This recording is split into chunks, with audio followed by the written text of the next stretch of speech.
I'm sitting here today because I am absolutely disgusted about what was published and circulated in the media. And frankly, I am angry. What started as a private dispute between two of the highest-ranking officials in a Maryland county has now become essentially a public fiasco, with the county executive and the sheriff basically going to war over allegations of nude selfies. Welcome to Sidebar, presented by Law&Crime. I'm Jesse Weber. If you're watching this, if you're putting things out on social media, if you're into content creation, you might be wondering, how are we able to share so many of these clips from all of these stories, these breaking stories, so quickly? We use something called Opus Clip, okay? This is an all-in-one AI editor that makes it so easy to cut, create, and upload videos across any platform. Through AI, Opus Clip generates B-roll, it reframes footage, and it even cleans up audio, and it is so easy. You just visit opus.pro/sidebar, you sign up, you upload, and in minutes you will have perfectly edited clips ready to go for TikTok, Shorts, Reels. Opus Clip is really your one-stop shop, and having a tool like Opus Clip means that our producers can get you viral courtroom updates instantly. This is the most powerful tool there is to share ideas and edit like a pro. So go to opus.pro/sidebar to get a free week and then 50% off. 3 years, I have been forced to address the same false allegations over and over again. So let me be crystal clear, and I want there to be absolutely no misunderstanding about what I am saying. As the county executive of Wicomico County, I have never sent inappropriate photographs to a deputy, to a county employee, or to anyone else. I never have, I never would, period. That's Wicomico County, Maryland County Executive Julie Giordano, absolutely livid that she's once again having to address these rumors that nude photos of her somehow ended up in the hands of a local sheriff's deputy. Now, the allegations have apparently been circulating for quite some bit, for years, but things really came to a head last week when Giordano called this last-minute press conference, and what followed could potentially blow a hole right through her loud denials. Could this lead to any legal consequences down the line? Who's right about the law? We're going to talk about it. So to get into this, let's go back for a second. We go back to 2022. That was the year that Giordano, who according to the county government website, was married with one child, ran for and was elected the Wicomico County Executive. That's essentially the county's mayor. The county website says she was the first woman elected to that role. The executive also works alongside one of the county's other high-ranking elected officials. The sheriff, Sheriff Mike Lewis, was named the area's top cop in 2007. He's held the position ever since. Now, Wicomico County covers a large area surrounding Salisbury, Maryland, south of the border with Delaware. But since Giordano took office, according to media outlets such as WBFF in Baltimore and WEOC in Salisbury, persistent rumors have circulated that she sent nude photographs to at least one sheriff's deputy. So these allegations have reportedly plagued Giordano for years, including a WBFF report claiming that there was evidence that such images existed and had been shared. So the exact catalyst for all of this kind of remains unclear, but both Giordano and Lewis, we're not sure, I just have to mention this, they're both up for re-election this year. Something to keep in mind, okay? Now, things came to a head last week on June 10th. This was when there was this news conference, kind of last minute, kind of like almost happened out of nowhere, and Giordano's fury at these rumors, at these allegations, was evident. These allegations are completely false. They are not based on facts. They are not supported by evidence. They are nothing more than a deliberate attack on my character, my integrity, and my reputation. According to a WBFF report in Baltimore, Giordano allegedly sent a letter to Sheriff Lewis addressing the photos, and Lewis replied apparently with his own letter. What makes this even more outrageous is that the story today was supposedly about letters, yet the entire story became a vehicle to resurrect years-old rumors about alleged photos that have never surfaced because they do not exist. Let's be honest about what happened here. The letters were simply the excuse. They were the hook. They were the masquerade used to drag these false accusations back into the public eye for one purpose: to damage me politically and personally. This is fake news at its finest. For 3 years, I have repeatedly denied these allegations. For 3 years, I have asked for proof. For 3 years, I have requested that anyone making these claims produce these alleged photographs. And after 3 years, where are they? Where is the evidence? Where are the photographs? Where is the proof? The answer is simple: there are none. Because as county executive, I have never sent them. What infuriates me the most is not that I have to stand here and defend myself again. What infuriates me is the damage this reckless reporting causes to innocent people. This morning, do you know what I had to do? I had to call my mom and my dad, who live in Baltimore, and tell them exactly what was said about their daughter. I had to call my sister. I had to sit down with my son and explain why his mother was being attacked in the news. Think about that for a moment. I had to explain to a child why people were spreading allegations about his mother that I know are completely false. That is what irresponsible reporting does. That is what political hit jobs do. The people who push these stories do not have to answer questions from a child. They don't have to explain to their parents. They don't have to live with the consequences. My family does. And as the only Republican female county executive in the state of Maryland, I cannot ignore the timing, the motivation, or the pattern. Every time these allegations begin to fade away, someone finds a way to drag them back into the headlines despite the complete lack of evidence. This is not journalism. This is not accountability. This is a desperate attempt to defame me. This is a desperate attempt to destroy my reputation. And ultimately, it is a desperate attempt to distract from the tremendous progress that this county has made over the last 3.5 years. While others are focused on rumors, my administration has been focused on lowering taxes and improving public safety, strengthening our schools, investing in infrastructure, growing our airport, and moving Wicomico County forward. The people behind this story want me distracted, they want me intimidated, and they want me silent. They don't know me, because that's not going to happen. I will not, and I'm going to repeat this, I will not be bullied, I will not be intimidated, and I will not allow lies to go unanswered. I am standing here today to tell the people of Wicomico County what exactly I have been saying for the last 3 years. These allegations are false. The alleged photographs have never been produced because they do not exist. And as county executive, I have never sent inappropriate photographs to a deputy or to anybody else. That is the truth. It was the truth 3 years ago. It was the truth today. And guess what? It'll still be the truth tomorrow.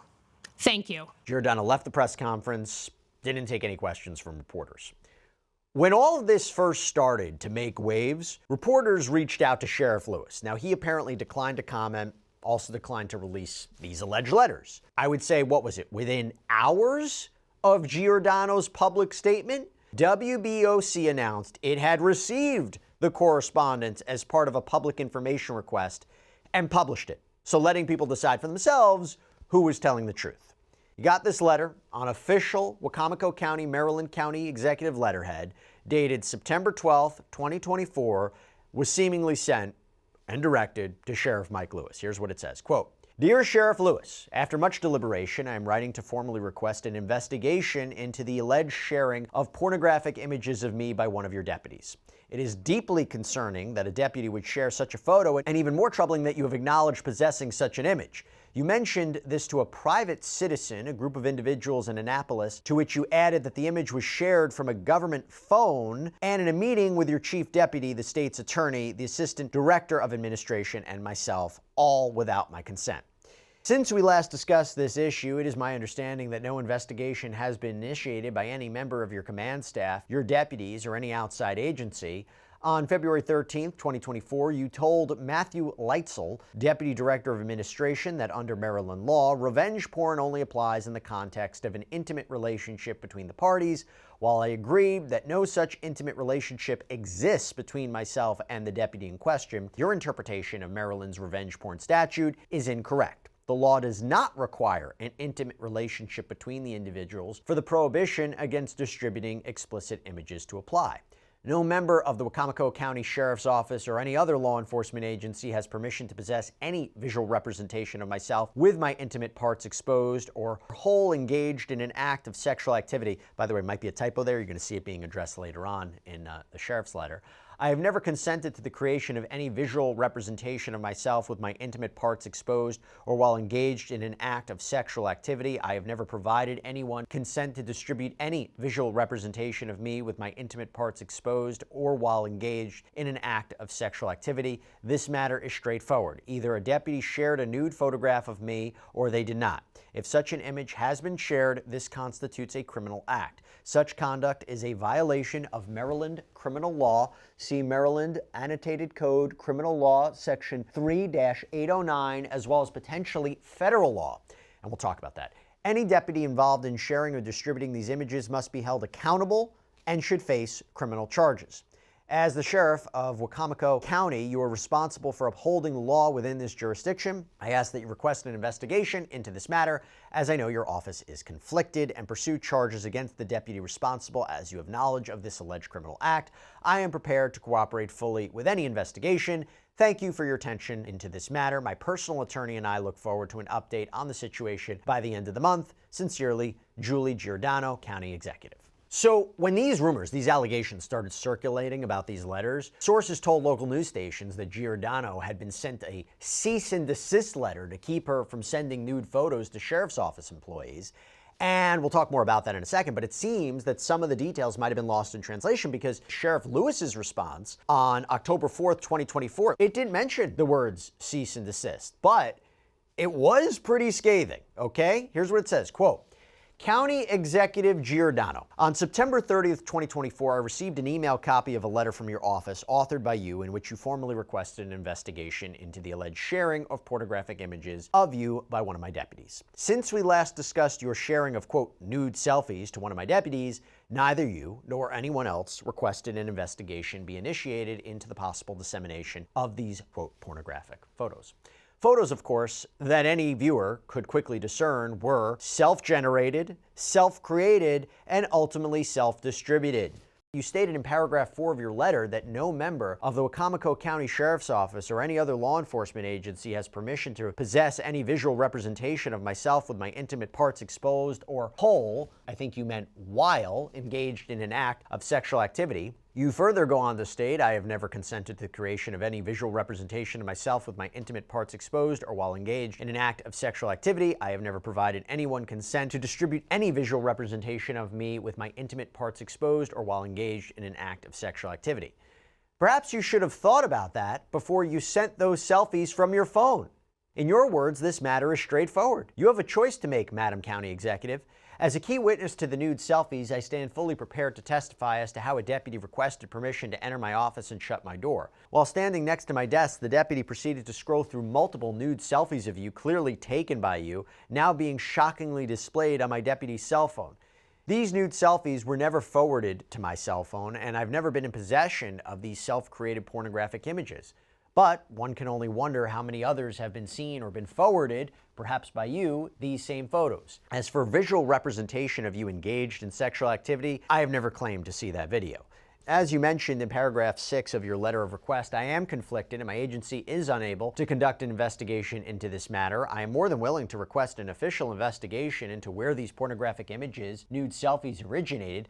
I will make the request through the Maryland State Police or the Office of the State Prosecutor. Once the investigation commences, it will likely result in the issuance of a search and seizure warrant of your cell phone, personal and government, by investigators to conduct a complete forensic examination to confirm that the same photos shown to me did in fact originate from one of your cell phones or a previous cell phone owned by you. All deleted messages, photos, and emails are fully recoverable despite one's best attempts to destroy them. Of course, once the investigation is concluded, you will no longer be able to deny to your own administration or to the citizens of Wicomico County that these photos not only exist, but so do your text messages, phone logs, and other video evidence detailing your activities and life as Wicomico County Executive. As the sheriff of Wicomico County, I'm deeply hurt and embarrassed that a fellow elected official would bring such disrepute onto a county where I was born and raised. Our citizens deserve better. My personal attorney and I look forward to a written response from you outlining what investigative measures you would like for me to take to secure an outside agency to fully investigate these serious allegations. Please respond within 14 days, 2 weeks. I eagerly await your response. Thank you for your attention to this matter. Sincerely, Michael A. Lewis, Sheriff, Wicomico County, Maryland. All right, a lot to think about here, a lot to make sense of. My mind's blown with this. Let me bring on right now a special guest. I'm joined by Daniel Szalkiewicz, who's a victims' rights and trial attorney.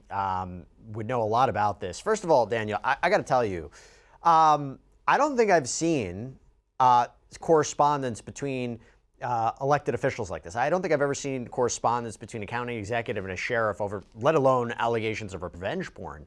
But like this back and forth, letter to letter. Have you ever seen anything like this? No, I mean, I read this letter from the sheriff, and it is absolutely mind-blowing that he would put something like this in writing on official letterhead. Besides the fact of how incorrect he was under the criminal law, the concept that he would then go ahead and blame someone that claims that they're a victim of non-consensual pornography is absurd, and then using official letterhead to do so. I mean, what's crazy is if you read the bottom of the letter, it says, "Please now consult with my private attorney." So clearly, he understands that there are potential ramifications. He's using both the public office and his private attorney in order to try to, seems like in my view, harass a victim of a sexual assault. Let's talk about this for a second. So under the law, let's start with Maryland law. Even if someone wasn't in an intimate relationship with another person, and even if someone took photos of themselves, because there's a back and forth about how the photos were allegedly obtained by the sheriff's deputy, if that's true.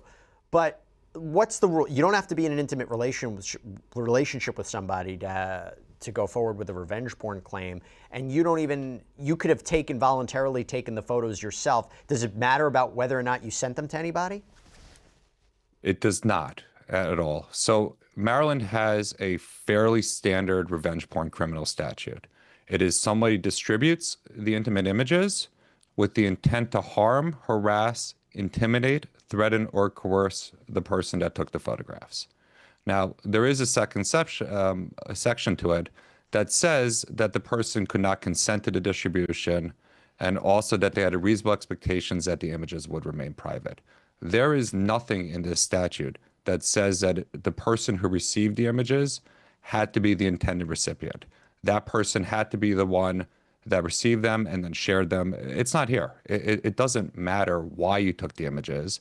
It doesn't matter who you shared them with, candidly. The concept that somebody potentially shared these images without your consent and they did it with an intent to cause harm to the victim is what makes it criminal. So there's no reasonable expectation of privacy that's eliminated if you send the photo to someone else. Because the argument would be, hey, you put it out there. You can't blame anybody else for what happens. It's like someone stole it off your device or stole it off the cloud or sent it improperly themselves. Just the idea of if you sent it, you don't have a right to claim that you're a victim of anything because you put it out there. That's not true. That is 100% correct. Otherwise, these statutes would be absolutely meaningful. It's akin to the fallacy that a married person a husband could not rape his wife. The mere fact that you're married to someone doesn't mean you consent to sex. The mere fact you share your intimate image with an individual does not mean that you consent then for it to be shared with the entire world. Let me ask you this, when they mention a potential federal crime, is that the Takedown Act? That would be. So when this letter was sent, there was no federal crime in existence at the time. So presumably they were referring to the civil statute that came into play, which was 15 U.S.C. 6851, which only allows for a civil lawsuit. However, recently the Take It Down Act was enacted that now makes it criminal for someone to share someone's image without their consent as well. What is going on here? Because you have these letters back and forth from 2024 We're hearing about it now. What happened in the last 2 years? Because it was boiling up. You know, there's talk about you want to have an investigation. Okay, there's going to be a search warrant of your phones. There's going to be a back and forth. What do you think happened in the last 2 years? Yeah, I mean, I think we need to look at this response to begin with from a report from a crime that took place by Sheriff Lewis. The concept that you would put in writing that, okay, you've been a victim, but now it opens up the door for me, another political individual within the community, or an investigator to gain access to all your personal devices, all of your deleted information. This is a form of intimidation. It's not accurate. It's not actually a true statement necessarily what he's saying, nor is it somebody that's ever trained to represent victims or be a law enforcement of victims of sexual assault should ever be saying to someone that is filing a report and claiming that they're a victim, even if they don't believe the allegations. There is a reason that in most states, the sharing of someone's intimate images without their consent is deemed a sex crime. It's handled by specially trained police officers. In New York City, it's handled by SVU, just like you see on the television show. When the civil statute was passed at a federal level, it was passed under the Violence Against Women's Act because there is the understanding that to share someone's intimate image without their consent is a form of sexual abuse. And now you have a sheriff who is telling somebody that it's okay, you can make the report if you want, but it's going to ruin your life. That is essentially what he's telling this individual. So I don't understand how the public could ever have trust that anybody would take their claim seriously when somebody like Sheriff Lewis was willing to put this in writing and send it to a victim. Now, what has happened since 2024? Unfortunately, it actually seems as though this letter served as a deterrent the sheriff meant for it to be. We have not heard about an investigation. It is very possible the county executive chose not to go through with the process of filing a criminal complaint. And it seems as though these letters came out as base of a FOIL request later on, in response to her actually denying now that these images ever existed to begin with. I mean, she was adamant during that news conference that she never sent nude photos as a county executive. I don't recall if she was as adamant as saying she never took them, but I thought it was interesting that she held this press conference. What did you make of that? You know, I think unfortunately there is still a stigma in society for individuals that choose to take intimate images of themselves. The concept that she herself referred to these images as pornographic within her initial letter sort of shows that there's almost a shame involved with this and that people believe it could impact your political career in the future. And we've actually seen it impact individuals' political career when this comes out. I think a lot of it has to do with potentially the shame associated with that. You're of a certain age and you're still sharing these images and the acceptability within society. Nowadays, unfortunately, it's almost like a first date or a second base where someone will share their intimate images. There is a level of trust that exists, and that's why a lot of these laws have come into existence. So I believe that part of it is her trying to protect what she sees as her reputation. We don't know how, if these images did exist, and it seems though they may have, how the sheriff obtained them. There are many ways that perpetrators are able to obtain these images from someone's devices, whether through a hack, whether through a third party. We had a case in New Jersey where someone was gaining access to his coworkers' phones, pretending that he was locked out, and then airdropping intimate images of the people to his own phone and sharing them online. So we don't know all the facts. And I will also say that this criminal statute is very narrowly tailored. So there is a possibility when this deputy shared with the sheriff the images, he didn't do it with the intent to cause harm. He did it maybe because he just wanted to show off that he had these images. All that being said, it doesn't make the conduct right, and it doesn't mean that Giordano should feel ashamed about what took place in this situation. And look, those are the allegations. We're trying to sort out what exactly happened. I thought this part was interesting from her letter. You have acknowledged possessing such an image. You mentioned this to a private citizen, a group of individuals in Annapolis, to which you added that the image was shared from a government phone, and in a meeting with your chief deputy, the state's attorney, the assistant director of administration, and myself, all without my consent. It does make me wonder how she knew this. I mean, assuming this is all true, that he had these conversations. By the way, he rebutted that he personally had the image, like he said it was shared to him. How do you think she knew, or allegedly knew, that he had these conversations? Oh, you have to imagine people talk.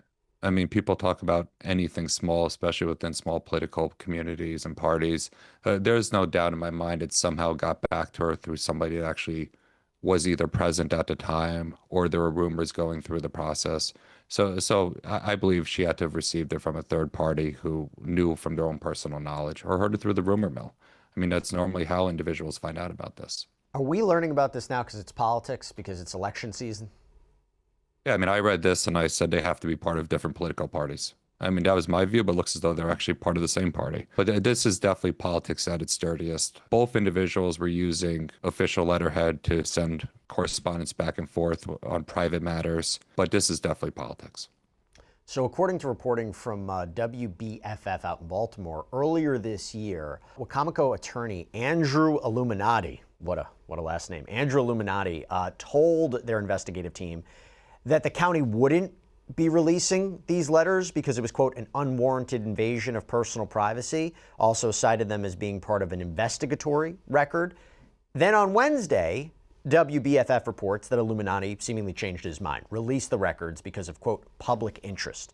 Wrote in correspondence with WBFF reporter Gary Collins, quote, the sheriff has confirmed that there is not an open investigation being conducted by his office and the matter has not been referred to an outside agency for investigation. Additionally, given the public attention this matter is receiving due to Mr. Collins' story, the records are a matter of public interest. The sheriff's office confirmed that there are no preservation notices to cell phone companies, there is no known evidence that images still exist, and that there is not a cease and desist letter or any other letter from the sheriff instructing the county executive to cease sending semi-nude, nude, or pornographic photographs of herself to sheriff's deputies, quoting from Mr. Collins' article.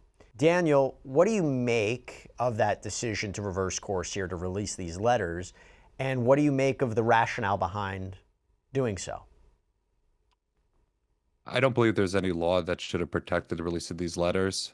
It's clear that they're being done on agency letterhead.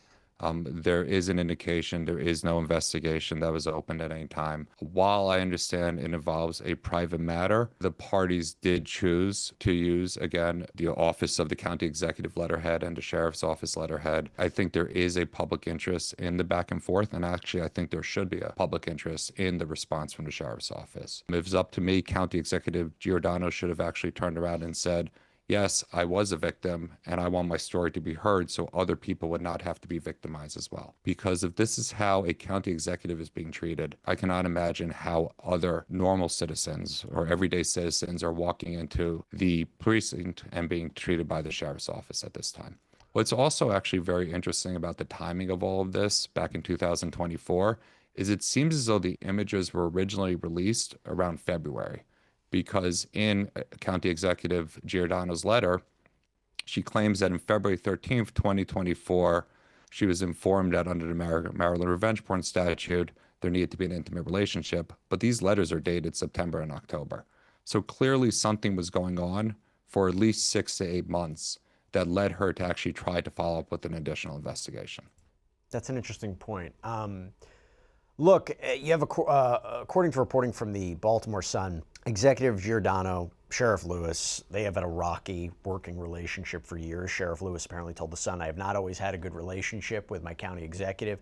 For the last year and a half, I think we both have worked very hard to get along for the betterment of Wicomico County. WBFF's investigative team, Spotlight on Maryland, reportedly texted Giordano to ask if she ever had, quote, any sexual or otherwise intimate relationships with any member of the Wicomico County Sheriff's Office, and she reportedly texted back, this conversation is over. Talking to you is literally not even worth my time. I'll wait and hear from the attorneys. Oh, by the way, this whole texting conversation is off the record. I was literally trying to help you see the entire picture, but it's obviously not worth my time. And when Spotlight in Maryland reportedly texted back that they never agreed to be off the record, Giordano reportedly said, all of your questions will be answered in the letters. What do we make of that? I view it as a further invasion of privacy. Whether or not Giordano had a sexual relationship with anyone within the department is really nobody's business. That's the private concept of it. And again, nothing takes away from the concept that she believed an image of her or several images of her that she took and intended to remain private are being shared without the sheriff's office and throughout the sheriff's office. So yes, I mean, there's some protocols that you should always have in place when you talk to the media about talking off the record to begin with, and there should be strict understandings back and forth. Do I think it was an appropriate question by them? While they may have been curious, I think there probably could have been a more delicate way to ask her. And I would understand why she believes that her privacy is being invaded even more. What do you think is going to happen now? Not much, unfortunately.